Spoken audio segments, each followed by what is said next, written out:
Foreigners ট্রাইব্যুনালে সেখানে তো প্রশাসনের আছে, ক্ষমতা আছে, কাউকে যদি সন্দেহ হয় তাকে বলা হচ্ছে ডিটেনশন ক্যাম্পে রাখবে। এ তো আমাকে আপনাকে যাকে সন্দেহ মনে করলে তো তাহলে ডিটেনশন ক্যাম্পে রাখতে পারে। তাই করছে কিন্তু এটাও ঠিক যে ধরুন 547টা আসন, 547টা আসনে জিতে 547টা লোক ক্ষমতায় গেছে, আর দেশের জনসংখ্যা 140 কোটি। 140 কোটি মানুষ জানে না যে তারা রুখে দাঁড়ালে পরে ওই 547টা লোক কোথায় উড়ে যাবে। তাদের কত পুলিশ আছে, কত মিলিটারি আছে, সেই পুলিশ মিলিটারিগুলো তো কৃষকেরই সন্তান, শ্রমিকেরই সন্তান, তাদের ঘর থেকে গেছে। তাদের বাবা মাকে যখন তুলে নিয়ে যাবে, তাদের বাবা মাকে যখন ডিটেনশন ক্যাম্পে রাখবে, সব পুলিশ মিলিটারি কি মুক্তি পাবে? একটা আজকে 19 লক্ষ মানুষ এনআরসিতে বাদ গেছে। 19 লক্ষ মানুষ মানে কি 19 লক্ষটাই মানুষ? একটা মানুষ যদি বাদ যায়, তার পরিবারের যদি 5টা লোক থাকে, 5টা লোক এফেক্টেড হয়। একটা মহিলাকে যদি তুলে নিয়ে যায়, সেই মহিলার যে সন্তানরা তারা প্রত্যেকে এফেক্টেড হয়, মহিলার স্বামী এফেক্টেড হয়, মহিলার বাবা মা বা তার শ্বশুর শাশুড়ি, তার পরিবারে যতগুলো মানুষ, সমস্ত মানুষ তার জন্য এফেক্টেড হয়। একটা মানুষ 19 লক্ষ মানুষ মানে ধরুন 19 লক্ষকে আপনি 5 দিয়ে গুণ করুন, এতগুলো মানুষ আসামে এফেক্টেড হয়েছে।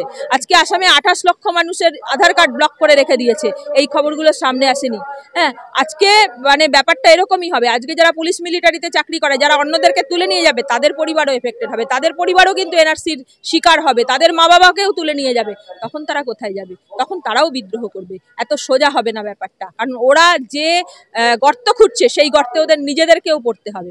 140 কোটি মানুষের 547টা মানুষ যদি 140 কোটি মানুষের বিরুদ্ধে দাঁড়ায়, আজকে হয়তো মানুষ নিজেকে দুর্বল মনে করতে পারে, ওদের বন্দুক, ওদের কামান আছে, বন্দুক আছে, ওরা ওপর থেকে ড্রোন থেকে গোলাগুলি ফেলে মানুষকে মারে দেখে ভয় পেতে পারে।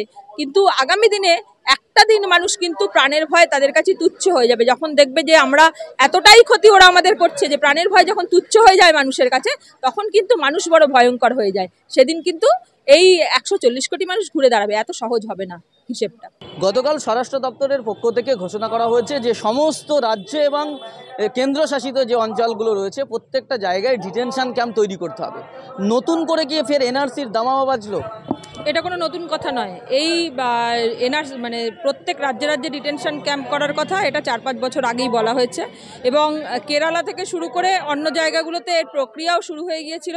পশ্চিমবঙ্গেও কথাবার্তা শুরু হয়ে গিয়েছিল, এবং আমরা নো এনআরসি মুভমেন্টের তরফ থেকে আমরা প্রচুর চেঁচামেচিও করেছিলাম, এবং রাজারহাটে জমি দেখাটাকার কাজও শুরু হয়ে গিয়েছিল।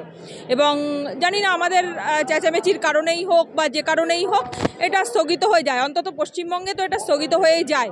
এই যে চাপা পড়া জিনিসটা সেটাই আবার চাগিয়ে উঠেছে, এবং এখন যেহেতু তারা এসআইআরের পেছন দিয়ে এনআরসি করতে কেন্দ্রীয় সরকার বদ্ধপরিকর, সেই জন্য এখন এরা খুব জোরে সোরে বলতে শুরু করেছে, এবং এখন ব্যাপারটা এরকমই হচ্ছে যে রাজ্য সরকার করতে বাধ্য। কেন্দ্রীয় সরকারের বক্তব্যটা প্রায় সেরকমই, এবং মমতা ব্যানার্জিও এই 21শে জুলাইয়ের যে মঞ্চে সেখানে উনি বলেইছিলেন যে আমাদেরকে একটা করা হয়েছে, চিঠি দেওয়া হয়েছে, এবং সেখানে আমাদেরকে কিছু নির্দেশ দেওয়া হয়েছে, এবং সেগুলো চাপ দেওয়া হচ্ছে সেগুলো করার জন্য। এবং তারপরেই আমরা দেখতে পাচ্ছি যে বিদেশি ধরা, হঠাৎ করে দেখা গেল প্রচুর বাংলাদেশি নাকি খুঁজে পাওয়া যাচ্ছে, তাদেরকে ধরে ধরে ডিটেনশন ক্যাম্পে পড়া হবে, হ্যাঁ, বা হচ্ছে এই ধরনের কাজকর্মগুলো করা হচ্ছে। এগুলো সবটাই এদের অনেক পুরনো একটা প্ল্যান। সেই প্ল্যানটা হঠাৎ করে এক্সিকিউট করা হচ্ছে যাতে মানুষ প্রস্তুতি নিতে সময় না পায়, তার জন্য এগুলো হঠাৎ করে এরা এক্সিকিউট করতে শুরু করেছে। এটা পুরনো প্ল্যান, এটা নতুন কিছু না। আমরা বহুদিন থেকেই জানি যে এটা চলছে, অনগোয়িং।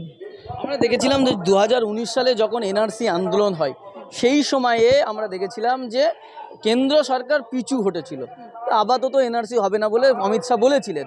আবার দেখা যাচ্ছে নতুন করে গতকালকে যে সার্কুলেশন জারি করেছে গত পরশুদিন, সেটা নিয়ে মানুষের মধ্যে একটা আতঙ্ক, ত্রাস, ভয়ের সৃষ্টি হয়েছে। কিভাবে রুখবেন আপনারা গণ আন্দোলনে করবেন?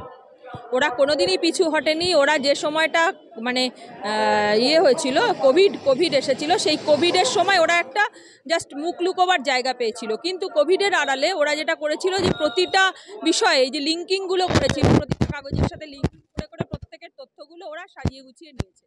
সেটা আমরা সেটা প্রচারও করেছিলাম, আমরা জানিয়েওছিলাম যেগুলো বাধ্যতামূলক নয়, সেগুলো যাতে লোকজন লিঙ্ক না করে সে বিষয়ে আমরা প্রচারটা লাগাতার চালিয়ে গেছি। নো এনআরসি মুভমেন্ট একটা দিনের জন্য চুপ করে থাকেনি। আমরা আমাদের কাজটুকু করে গেছি, মানুষকে সচেতন করার যে এগুলো, আমরা আমাদের বার্তাগুলো দিয়েও ছোট ছোট প্রোগ্রামও করেছি, আমরা মানুষকে সচেতন করছি। এবার ব্যাপারটা হচ্ছে যে গণ আন্দোলন ছাড়া, নাগরিক আন্দোলন ছাড়া এটা রোখা যাবে না।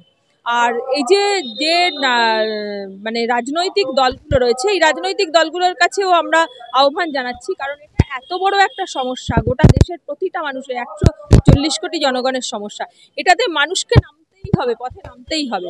আমরা আমাদের মতো করে আহ্বান জানাচ্ছি, মানুষ যদি জাগে তাহলে এটা রুখতে পারবে, মানুষ না জাগলে পরে মানে তাদেরকে একদম মানে শেষ করে দেবে। এটা খুব বড় একটা খুব বড় ষড়যন্ত্র। হ্যাঁ, ব্রিটিশও এত বড় ক্ষতি কোনোদিন করতে চায়নি, করতে পারেওনি।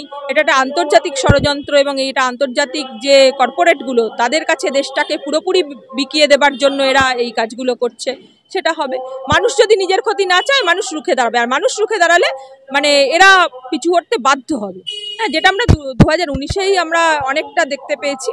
আর আজকে যদি ওরা বদ্ধপরিকর হয় এনআরসি করতে, মানুষ রুখে দাঁড়াতে হবে।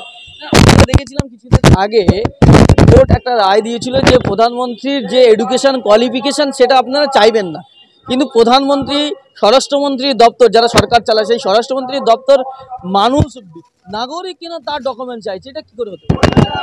প্রথম কথা হচ্ছে যে প্রধানমন্ত্রী হতে গেলে শুধু প্রধানমন্ত্রী না, সামান্য একটা কাউন্সিলর হতে গেলে একটা ডিক্লারেশন দিতে হয়, তার শিক্ষাগত যোগ্যতা, তার কত টাকা পয়সা আছে, তার কি সম্পত্তি আছে, ডিক্লারেশন দিতে হয়। এবং সেই ডিক্লারেশন মিথ্যে কথা বলে তার জন্য শাস্তি আছে।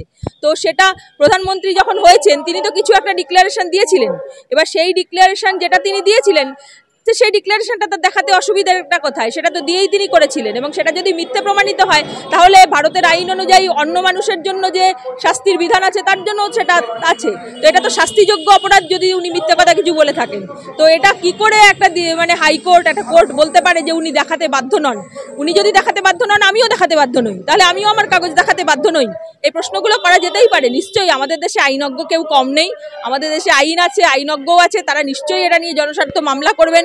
প্রধানমন্ত্রী যা দেখাতে বাধ্য নন, আমিও তা দেখাতে বাধ্য নই। একজন মানে এখনো পর্যন্ত যদি আইন পরিবর্তন না হয় তাহলে সেই মানে একজন অতি সাধারণ মানুষও যে অধিকার ভোগ করেন প্রধানমন্ত্রীও সেই অধিকার ভোগ করেন, এটা বলতে পারে না কেউ।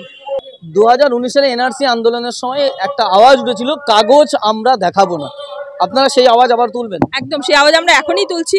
আমরা কাগজ আমরা দেখাবো না এই আওয়াজও তুলছি এবং এই এসআইআর বাতিলের দাবি করছি।